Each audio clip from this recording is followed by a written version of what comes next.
விஜயலட்சுமி எப்பெல்லாம் வருவாங்க தெரியுங்களா? அவருக்கு விளம்பரம்லாம் டல் ஆகி இப்போ இங்கே யூடியூப்காரரை தவிர அவருக்கு விளம்பரம் கொடுக்குறது ஒருத்தர் கிடையாது. நீங்கள் தான் அதை கண்டினியூஸாக கொடுக்குற அனுபவம்.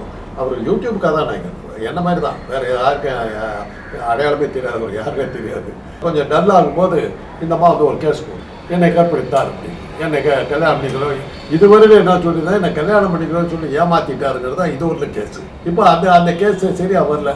இந்த தடவை என்ன பண்ணிச்சுன்னா 7 முறை கற்பழித்தார், நம்பர் போட்டு கற்பழிச்சிருக்காரு. என்னன்னே புரியல. இது 7 தடவை கற்பழிக்கிறவங்க இந்தம்மா என்ன பண்ணிக்கிட்டு இருந்தது? இது எப்போல்லாம் அவருக்கு வந்து பாப்புலாரிட்டி குறையுதோ அப்போல்லாம் இந்த கேஸை போடுவாங்க. இப்போ இதை வச்சுக்கிட்டு தன்னுடைய பாப்புலாரிட்டி. இதுக்கு பின்னாடி ஏதாவது சீமானை வச்சு ஒரு அரசியல் ஏதாவது நகர்வு இருக்கா அப்படிங்கிறது? அவருடைய வாழ்க்கைக்கு அவர் ஒரு வளமான வாழ்க்கை வாழ்ந்துட்டு இருக்காரு. அவரை சுற்றி ஒரு 15-20 பேர் நிற்கிறாங்க. அவருக்கு தீனி போடணும், அவருக்கு வருமானம் வேணும். அந்த வருமானம் வேணும்னா அரசியலை தான் இருக்கிறதா காட்டணும்.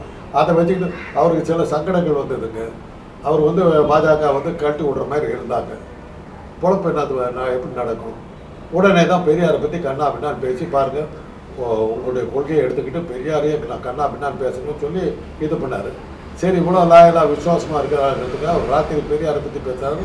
காலையில் வந்து பாஜக பிடியில் இருக்க தேர்தல் ஆணையம் மாநில கட்சிங்கிற அங்கீகாரத்தை கொடுத்து ரைட்டு நீ பெரியாரை பற்றி பேசுறது இந்த பரிசு அப்படின்னு